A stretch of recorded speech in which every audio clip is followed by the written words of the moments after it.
أعوذ بالله من الشيطان الرجيم. سورة النساء مدنية.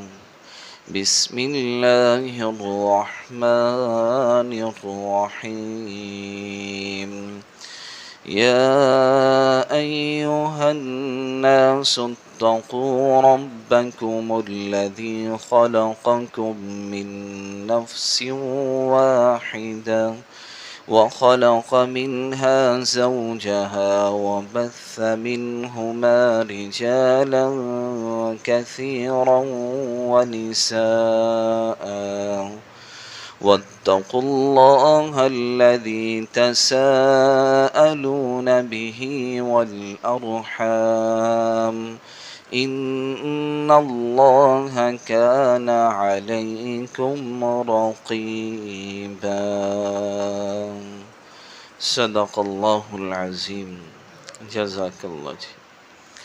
اللہ تعالیٰ کا فرمان ہے یا ایھا الناس اتقوا ربکم الذی خلقکم من نفس واحدہ، کہ اے لوگو تم ڈرو اپنے پروردگار سے، اس پروردگار سے الذی خلقکم من نفس واحدہ، جس نے تم سب کو ایک جان سے پیدا کیا ہے. یعنی حضرت آدم علیہ السلام سے پھر آگے سب کو اللہ نے پیدا فرمایا. وَخَلَقَ مِنْهَا زَوْجَهَا، اور اسی ایک جان سے اللہ نے اس کی بیوی کو پیدا کیا. یعنی حضرت آدم علیہ السلام کی بیوی اماں حوا علیہ السلام کو اللہ نے انہی کی بائیں پسلی سے پیدا فرما دیا. وَبَثَّ مِنْهُمَا رِجَالًا كَثِيرًا وَنِسَاءً، پھر ان دونوں سے اللہ نے بہت سارے مرد اور عورتوں کو پھیلا دیا. آگے اللہ کا فرمان وَاتَّقُوا اللَّهَ الَّذِي تَسَاءَلُونَ بِهِ وَالْأَرْحَامَ، اور تم ڈرو اس اللہ سے جس کے ذریعے سے تم جس کا واسطہ دے کر ایک دوسرے سے اپنے حقوق کا سوال کرتے ہو. وَالْأَرْحَامَ، اور اسی طرح اپنے رشتہ داروں کی حقوق تلفی کرنے سے بھی تم ڈرو کہ اپنے رشتہ داروں کی حق تلفی نہ کرو. ان اللہ کان علیکم رقیبا، بے شک اللہ تعالیٰ تمہاری نگرانی کر رہا ہے. آج کی جو آیت میں نے آپ کے سامنے تلاوت کی ہے یہ سورۃ النساء یعنی سورت نمبر 4 ہے. سورہ فاتحہ پہلی سورت ہے، سورہ بقرہ قرآن کی دوسری صورت ہے، سورہ آل عمران یہ تیسری صورت ہے، اور آج جو میں نے آیت تلاوت کی ہے سورۃ النساء کی، یہ بھی قرآن کی چوتھی صورت ہے.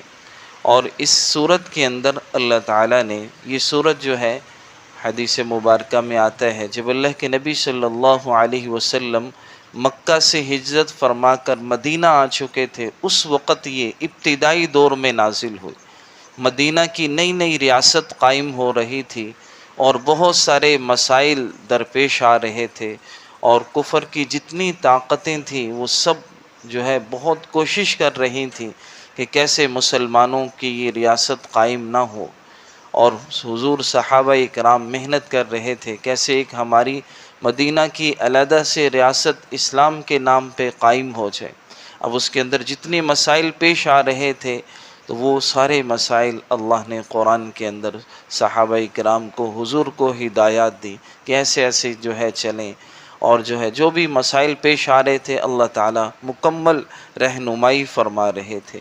تو یہ صورت مدنی صورت ہے، اور اس کے اندر 176 آیات ہیں اور 4 رکوع ہیں. اور اس صورت کے اندر اللہ نے ایک تو وراثت کے بڑے ہی تاکید کے ساتھ احکامات بیان فرمائے، کیونکہ مدینہ آنے کے بعد غزوہ احد بھی ہوا، جنگ بدر بھی ہوا، بہت ساری خواتین بیوہ ہو چکی تھیں، بہت سارے بچے یتیم ہو چکے تھے. تو اللہ نے اس آیت کی کل کا جو سبق ہوگا ہمارا دوسری آیت میں ہی اللہ نے یتیموں کے حقوق بیان فرمائے، بیواؤں کے حقوق بیان فرمائے.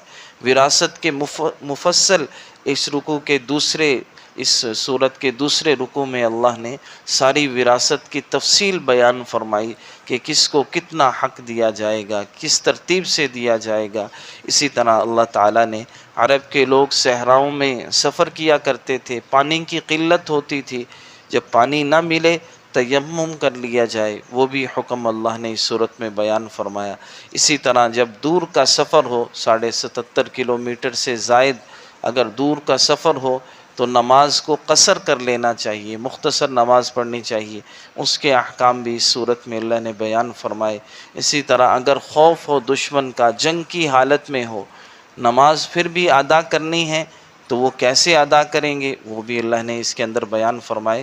تو بہت سارے خوبصورت احکامات اس کے اندر اللہ نے بیان فرمائے، اور ایک اسلامی ڈھانچہ قائم ہو رہا تھا مدینہ کے اندر آ کر، ایک اسلامی ریاست، نئی تہذیب، اسلامی تہذیب وجود پا رہی تھی۔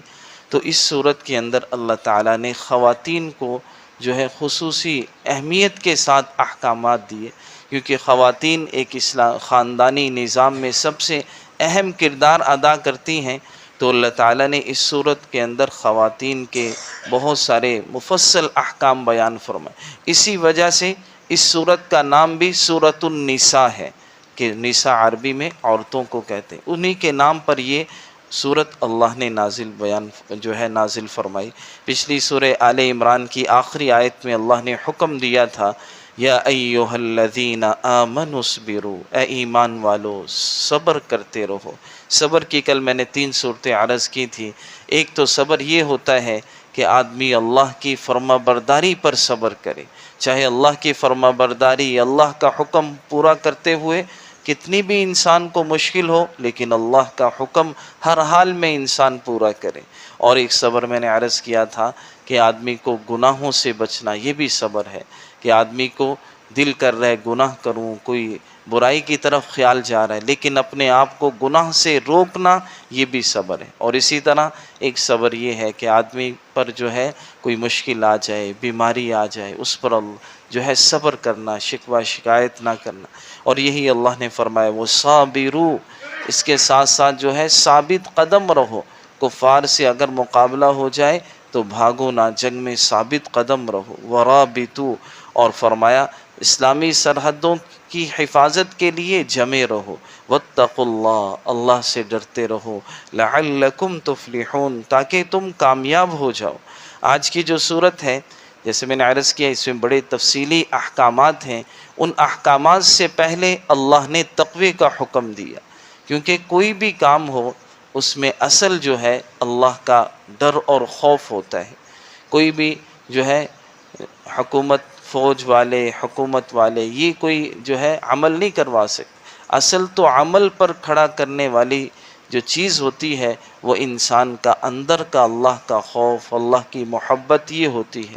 تو اس لیے اللہ نے سب سے پہلے تقوی کا حکم دیا، یا ایھا الناس اتقوا ربکم الذی، اے لوگوں تم اپنے اس پروردگار سے ڈرو، اس پروردگار سے ڈرتے ہوئے عمل کرو، الذی خلقکم من نفس واحدہ، کہ جس نے تم سب کو ایک جان سے پیدا کیا ہے۔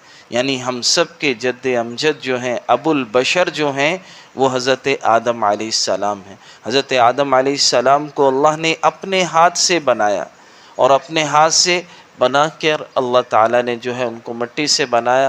اس کے بعد جو ہے اللہ نے ان کے اندر روح پھونک دی، اور وَخَلَقَ مِنْهَا زَوْجَهَا، پھر انہی سے اللہ کی قدرت ہے۔ آج کل میاں بیوی کے ملنے سے اولاد کا سلسلہ چلتا ہے، لیکن اللہ چاہیں تو بغیر میاں بیوی کے ملنے سے بھی اولاد پیدا کر سکتے ہیں۔ جیسے آدم علیہ السلام کو اللہ نے اپنے امر کن سے پیدا فرمایا۔ اب مرد سے تو بچے نہیں ہوتے، لیکن اللہ نے وَخَلَقَ مِنْهَا زَوْجَهَا، انہی سے مرد کی بائیں پسلی سے، آدم علیہ السلام کی پسلی سے اللہ نے اماں حوا علیہ السلام کو پیدا فرما دی۔ یہ اللہ کی قدرت۔ آگے پھر فرمایا وَبَثَّ مِنْهُمَا رِجَالًا كَثِيرًا وَنِسَاءً، پھر ان دونوں سے اللہ نے بہت سارے مرد اور بہت ساری عورتوں کو پھیلا دیا۔ حضرت اماں حوا کو 2 بچے پیدا ہوتے تھے، ایک بیٹا اور ایک بیٹی دونوں، اور کیونکہ جو ہے اس وقت سارے انہی کی اولاد تھی، تو اللہ نے اس وقت یہ نظام تھا پہلے حمل سے جو بیٹا پیدا ہوا اس کے بعد جو بچہ پیدا ہوگا، بچی پیدا ہوگی، اس کا نکاح پہلے والے جو ہے حمل سے ہو جاتا تھا، یعنی جو بچے پہلے ہوئے ہیں جو بعد میں ہوں گے ان کا آپس میں نکاح ہوا کرتا تھا۔ اس طرح ہمیشہ ان کے حمل سے ایک بیٹا بیٹی پیدا ہوتے، اس طرح آگے پھر یہ نظام جو ہے یہاں تک پہنچ گیا۔ باقی اس میں اللہ کی حکمت یہی ہے کہ اللہ کے ہاں کوئی بھی رنگت اور کوئی بھی نسل یہ کوئی چیز نہیں۔ اللہ کے نزدیک اللہ فرما رہے ہیں تم سب کو ایک جان سے پیدا کیا، تم سب برابر ہو، باقی تمہیں قوم قبیلوں میں اس لیے تقسیم کیا ہے یہ صرف تعارف کے لیے، باقی تم سب کی اصل حضرت آدم علیہ السلام ہیں، تم آپس میں بھائی ہو، ایک ہی جو ہے تم نسل سے ہو، اس لیے کسی کو قوم برادری لسانی طور پر جو ہے اپنے اندر برتری ظاہر نہیں کرنی چاہیے، یہ کوئی چیز نہیں۔ اللہ کے نزدیک سب برابر ہیں۔ تقوی اور نیک اعمال میں جو آگے بڑھے گا اللہ کا اس کا جو ہے اللہ کے نزدیک اس کا مقام زیادہ ہوگا۔ آگے اللہ نے فرمایا وَاتَّقُوا اللَّهَ الَّذِي تَسَاءَلُونَ بِهِ وَالْأَرْحَامَ کہ تم اس اللہ سے ڈرو جس کا واسطہ دے کر تم ایک دوسرے سے اپنے حقوق کا مطالبہ کرتے ہو۔ جیسے کوئی آدمی کسی سے اپنا حق مانگتا ہے، بعض دفعہ یہ کہتا ہے کہ اللہ کے واسطے یہ میرا حق مجھے دے دو، اللہ کے لیے یہ کام کر دو، تو اللہ نے فرمایا جیسے تم دوسرے کو یہ کہتے ہو اللہ کے لیے کر دو، تو ایسے ہی جب کسی کا حق ادا کرنا ہو تو تب بھی تمہیں خیال رکھنا چاہیے کہ اللہ کے لیے تم بھی کسی کا حق نہ مارو، وہ دے دو۔ والارحام آگے فرمایا کہ رشتہ داریوں کے حقوق، یہ حقوق تلفی نہ کرو، اس سے تم اللہ سے ڈرو۔ ان اللہ کان علیکم رقیبا بے شک اللہ تم سب کی نگرانی کر رہے ہیں، اللہ تم سب کے ہر عمل کو دیکھ رہے ہیں، تم میں سے کسی کا کوئی عمل اللہ سے جو ہے اوجل نہیں ہے کہ اللہ کو اس بارے میں نہیں معلوم۔ جیسے تم زندگی گزارو گے، جو اعمال کرو گے، یہ سب اللہ دیکھ رہے ہیں، پھر اسی کے مطابق تمہیں بدلہ دیا جائے گا۔ اللہ ہم سب کو عمل کی توفیق عطا فرمائے۔ الحمدللہ رب العالمین والعاقبۃ للمتقین والصلاة والسلام علی سید الانبیاء والمرسلین۔ ربنا ظلمنا انفسنا وان لم تغفر لنا وترحمنا لنکونن من الخاسرین۔ یا اللہ ہم سب کے سارے گناہوں کو معاف فرما۔ اے اللہ جتنے لوگ جہاں کہیں پریشان ہیں سب کی پریشانیوں کو دور فرما۔ ہم میں سے جو بیمار ہیں یا اللہ یا ہمارے عزیز و اقارب رشتہ دار ملنے جلنے والے ساتھیوں میں جو بیمار ہیں سب کو صحت عطا فرما۔ جتنے بھائی یہاں تشریف فرما یا اللہ ان کی جتنی نیک حاجات ہیں یا اللہ سب کی نیک حاجات کو پورا فرما، سب کی زندگیوں میں رزق میں مال میں عزت میں نیک اعمال میں مزید برکتیں نصیب فرما۔ دنیا آخرت کی خیریں بھلائیاں عافیتیں سہولتیں برکتیں یا اللہ ہم سب کو نصیب فرما۔ دنیا آخرت کی مصیبتوں سے پریشانیوں سے بیماریوں سے حوادثات سے اے اللہ ناگہانی آفات سے بیماریوں سے اچانک موت سے بری موت سے ہم سب کی حفاظت فرما، ہم سب کا خاتمہ ایمان پر فرما۔ وصلی اللہ تعالی علی خیر خلقہ محمد وعلی آلہ واصحابہ اجمعین برحمتک یا ارحم الراحمین۔